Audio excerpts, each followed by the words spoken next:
Former President Ramnath Kovind submitted One Nation, One Poll report. So that is going to be my first turn point. This report runs into thousands of pages. Will it become a reality before 2029? What are the challenges? Major luminaries were there, from Amit Shah to the President Murmu to former Chief Minister Ghulam Nabi Azad. Truly a big work. So let's get down to the basics of the story. In this first on point, we will discuss One Nation, One Poll report. What does it stand for? What is the report saying? The COVID panel submitted its One Nation, One Poll election report to President Draupadi Murmu. That's the report. She has it in her hand. Thousands of pages. The panel made multiple recommendations. The panel spoke about challenges, concerns, multiple things. The panel recommended holding simultaneous Lok Sabha and Assembly elections as the first step, and holding local body elections within 100 days as the second step. The panel suggested that One Nation and One Election can be implemented from 2029, keeping in mind the logistical challenges. The panel also recommended amending 5 articles of the Constitution to enable One Nation, One Election in a populous and a diverse country like India. What are the concerns and what are the challenges posed by One Nation, One Poll? Let's take a look at the key takeaways of the COVID panel. Now, in the COVID panel report, I will take you through the key takeaways and I'm going to throw them on the white screen. And in the white screen, I'm going to take you through the key takeaways of this panel. So, the key takeaways are: COVID panel, simultaneous polls to Lok Sabha, assemblies as a first step. So this is the most important thing. Local body polls within 100 days as the second step. So now what is it doing? It is aligning the national with the assembly with the local. It's a very important decision that has been taken. Now the second, in case of a hung house, no confidence motion, fresh polls for remainder of the 5 years. Now this is very, very important. This is extremely important. In case of a hung house, and then the tenure of state assemblies can be for period ending up to subsequent in Lok Sabha poll. Now what is this saying is that snapping of the polls will not be allowed. It will not happen. And tenures of the state assemblies can be for period ending up to the subsequent Lok Sabha polls. So they will be made coterminous. They can be moved up and down. Next, planning for equipment, manpower, security forces for holding simultaneous polls, which means more funds, more organization, more coming together. Simultaneous poll will enhance the transparency, inclusivity, ease and confidence of voters. That is the direction. That is the objective. And this is what the poll envisages. It will spur development, process and social cohesion, deepen foundations of democracy. It's a very important development that has taken place. It's going to create a vibrant India, and it says it's going to deepen the foundations of democracy. Next one. Simultaneous polls can help realize aspiration of India, that is Bharat. This is part of the Constitution. This is a part of the Constitution. Synchronized polls for all 3 tiers of the government to improve governance and architecture. Then, in the end, the most important aspect is the challenges. the global challenges, and other aspect is the concern. On air, I would say it will be not a minute, I will not take a minute to say that this is the most ambitious idea. And these are the constitutional hurdles. Requires amendment to the constitution as terms of state legislative assembly vary. Challenges of one nation, one poll. The second graphic. Simultaneous elections may compromise the federal structure. These are the concerns. Political consensus. Resistance from opposition parties who argue it benefits the ruling party. These are the challenges. Next. Logistics. Mammoth task to manage such a huge voting population, security arrangements and ballots. In Indonesia, when it happened, a lot of people died because the stress it created.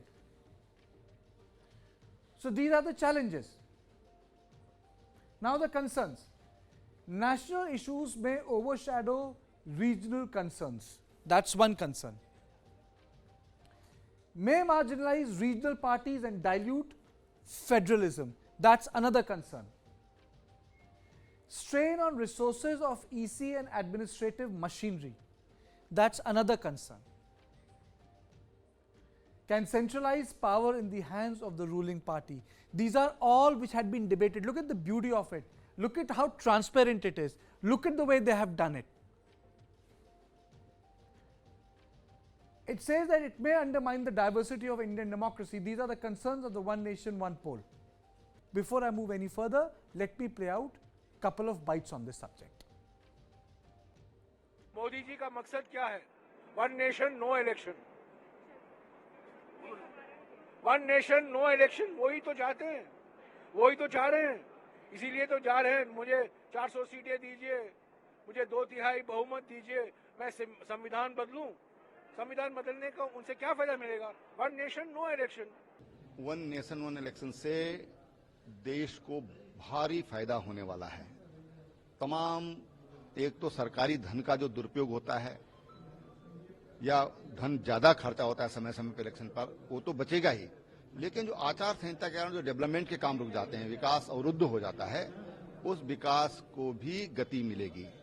और मैं समझता हूं कि अगर ऐसा हो जाए, और विपक्ष ऐसा, मैंने तो ये देखा कि पर्सनल किससे बात करो तो वो कुछ और बोलते हैं, और जब पॉलिटिकल निर्णय की बात आती है तो उसमें पॉलिटिक्स उनको लगता है कि यार इसका श्रेय तो मोदी जी को मिल जाएगा। तो श्रेय की लड़ाई छोड़ करके और देश के हित में इसके बारे में विचार करना चाहिए, लेकिन वन नेशन वन इलेक्शन ये देश के लिए जरूरी है। उन लोगों की शंकाएं और आशंकाएं समाप्त हो जानी चाहिए जो कई दिन से प्रचार में लगे थे कि चुनाव में धांधली होगी, कोई चुनाव आयुक्त नहीं है। अब इन नियुक्तियों के साथ स्वतंत्र और निष्पक्ष चुनाव की संभावनाएं खुल गई। And I'm joined by Justice Bhandari. Sir, thank you very much for joining me. Justice Bhandari was closely involved in this process. He was one of the advisors. He understands how it went through the motion. Thank you so much. And the first question, sir, I would like to ask you, I know it was a mammoth exercise, runs into thousands of pages. There were challenges, there were concerns. Beautifully, this whole committee went into the issues. So a lot of people outside this purview would say, there's a word in Hindi, hoga kaise? How can you get everyone together, political parties, competing political interests, and with experiments that have taken place in Indonesia? Hoga kaise? How will that happen, sir? This would not be happening for the first time in India. After the constitution, if you see, for many years the elections were held together. Assembly and parliament elections were held together for years together. This was happening very smoothly. It was unfortunately that certain assemblies were dissolved before completion of the term, and therefore their elections were scheduled separately. Otherwise, this is not which is going to happen for the first time. Secondly, we are only propagating something. If we will go on the practicality, there would be no difficulty in holding the election. if you manage the affairs properly, and ultimately, what is your motto? It should work in the interest of the nation. If you would be working in the interest of nation, it should happen. I mean, there is nothing wrong in it. The people who are opposing it, maybe for the reasons, but otherwise, if you ask the countrymen, they would say definitely it should happen. Election should. I mean, you see Achar Sahitya. The state government cannot work. One Achar Sanhita when panchayat elections are held, then municipal election, third is assembly election, then comes the parliament. How the government can work in the interest of people, that should be the question to be answered. In my opinion, it should be taken as a welcome move. The committee has given so much of time, they've taken opinion of so many persons, and very precise recommendation has been made after taking input from all the political parties. To my mind, there should not be any fear in taking up a move forward. Your second question, sir. Yes, there should be no fear. It's a new path. There are a lot of concerns that does it or will it have the capacity to align national issues with local issues, because panchayat elections, state election and national elections behave very differently. I do understand the concern because it's a continuous stress on the country, strain, consistent politics, continuous deployment of machinery. But a lot of people would say that it may homogenize the process in the sense that, you know, one issue may dominate all the polls. What were your advice? What are your views on that, sir? See, I mean, firstly, if you go through the recommendation, in the first phase, what has been recommended to have election together, election of assembly and parliament. Second recommendation is that after some time, it should be taken together with the panchayat and municipalities. So in the first phase, it would not be that all the elections would happen together. It would be separately, because there are challenges, and panchayat and municipal is a state subject. Therefore, the ratification is required from the assembly also. So that would be second phase. There will be no reason to think about election to be together. It is going to create a problem.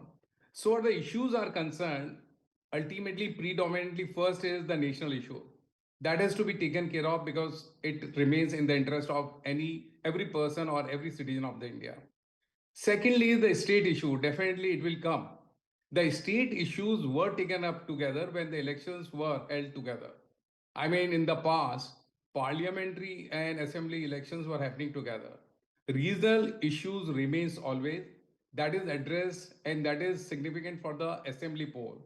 Parliamentary poll, it remains on the national issues. Merely for the reason that elections would be happening together, we cannot lose sight that the issue would be taken up separately. The state government may be different, and it was happening. That apprehension is that only one party will come in power in the state and in the parliament. It is only a perception. In the past, we have seen in many states there was a different ruling party than in the parliament. So this is, I mean, we cannot presume many things. We have to look forward. We have to see what is the interest of the country. State issues definitely would be a issue for the assembly election, though happening together. There, if somebody is addressing the state issues smoothly, the people may vote in favor of that party. National issues may be taken up. So it can be, I mean, subject to the concept. Definitely the question would be that if somebody is voting for the assembly and Sir, I'm parliament. falling short of time. But last question, which I would really like to ask you is, in the plethora of everything, what will be the biggest challenge in all this in context of execution, in your opinion, sir? Yes, execution. I mean that is very vital question. Execution, yes, you may be right, is would not be that easy because first is the amendment in the constitution, the state amendments, and maybe there are challenges to that. The court cases may be there, and after all, if everything is made clear, then also because certain assemblies were to dissolve earlier to the term, and further even there may be challenge to the parliament. All these issues required to be addressed, and it would be if we take a step forward. There would be challenges. Definitely, I don't say that, I mean, it would be very, very easy task. But merely that there would be some difficulties, we should not think that we should not take something or decision in favor of the interest in the nation. National interest should be the supreme. All difficulties can be addressed simultaneously, and there shouldn't be any fear on that count. Sir, thank you very much for joining me. And I think you in a very short time, you were very beautifully put across the perspective that there was a time in this country that we all voted together at various levels. It's because of the politics and competing political interests that the elections got federated, and the election schedules staggered all through the year. And I completely agree with this wonderful report that has come out, that ultimate democracy does not end at elections. It does not end and start at elections. The real work starts after that, which is delivery, governance, social democracy, economic prosperity, fraternity, peace, and as very beautifully written in this book, to serve India, that is Bharat. Thank you so much, Justice Bhandari, for joining me on my show. And I would say that for India, that is Bharat, one nation, one poll is something that should happen.